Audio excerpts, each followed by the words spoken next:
They want their receivers to be complete players. Right. Not just catch the ball, but also block their tails off. And Yeah. Bryant checks that box Louis. in a big way. So that could really help him get on the field early. Absolutely. You know, even if he's not a finished product as a receiver. Contribute on special teams. Right. Get those extra snaps. And he's coming off a really good year, too. Yeah. He had a breakout season in 2024.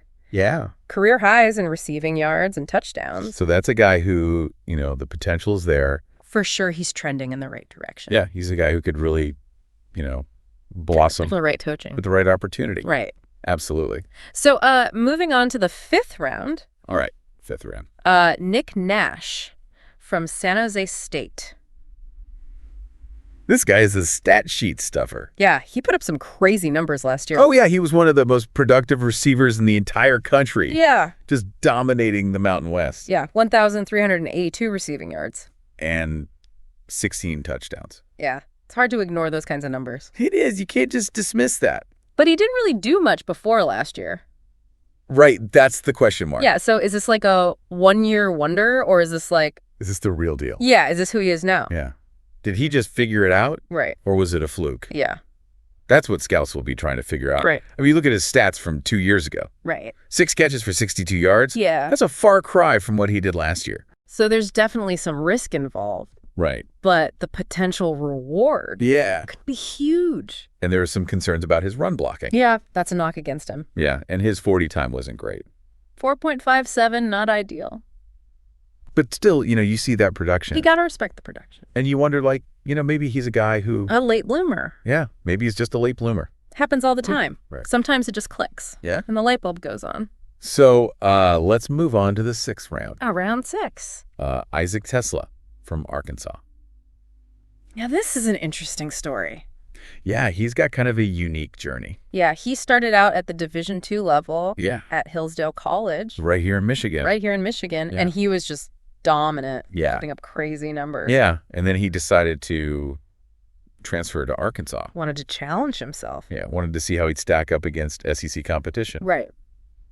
So he goes to Arkansas. It was a bit of an adjustment. Yeah, his numbers weren't quite as impressive in the SEC. Yeah, he had under 900 career receiving yards there. But it's the athleticism that really stands out. Yeah, he's a freak athlete. Right. You watch him on tape. Yeah. It's like watching a highlight reel. Yeah, those contested catches. Oh, yeah, he's got some of the best hands I've ever seen. Yeah. Makes those acrobatic catches look routine. And his contested catch rate was really good, too, over 54%. Yeah, he's a ball winner. So even though he didn't put up huge numbers in the SEC. Right, the potential is there. Yeah. Especially with his athleticism and his hands. Yeah, I mean, he's a guy who, you know, you draft him in the 6th round. Yeah. You're hoping he can develop. Yeah, you're hoping that he could be a steal. A diamond in the rough. Right. Absolutely. So, and finally in the 7th round. All right, the last round. Ricky White from UNLV. Now, this name might ring a bell for some Lions fans. Yeah, he started his career at Michigan State. Yeah, he had a big game against Michigan as a freshman. 8 catches for 196 yards. That's a heck of a debut. Yeah, so there was a lot of hype around him. A lot of buzz. But then he transferred to UNLV. Yeah, things didn't quite work out at Michigan State. Right. He's found a home at UNLV. Yeah, he's been really productive the last 2 years. Over 1,000 receiving yards each season. Right. So he's shown that he can be a #1 receiver. Yeah, he can carry the load. At the college level. Absolutely. So what kind of potential does he have in the NFL? Well, the scouts seem to think he could be a vertical threat. Yeah. You know, a guy who can stretch the field. Right. Take the top off the defense. I think he's got the speed for it. Yeah, he can fly. So, you know, 7th round pick. You never know. You never know. You could find a gem. Yeah. Guy who can contribute. Right. And maybe even surprise some people. Yeah.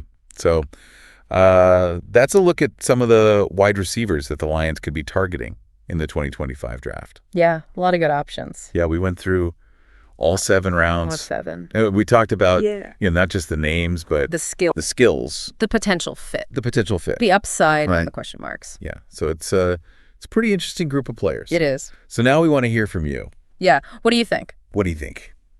Who would you like to see the Lions draft? Yeah, out of all these guys, who do you think would be the best fit? Or maybe there's someone we didn't even mention. Right. Who's on your radar? Yeah, let us know in the comments. Yeah, we want to hear your thoughts. And think about this. Yeah, this is a good one. You know, how would the addition of one of these guys, or any receiver really, right? How would that change the dynamic? The dynamic of this Lions offense? Right. How would they fit in? How would it fit in with the guys they already have? With St. Brown and Williams. Right. And the rest of the crew. Yeah. I mean, it's a fascinating question. It is. Because they've got a lot of talent already. They do. But, they could always use more. Always room for improvement. Right. Yeah. So, let us know what you think. Thanks for joining us. And we'll be back soon. For another deep dive. With another deep dive. Yeah, we'll see you then. All right, see ya.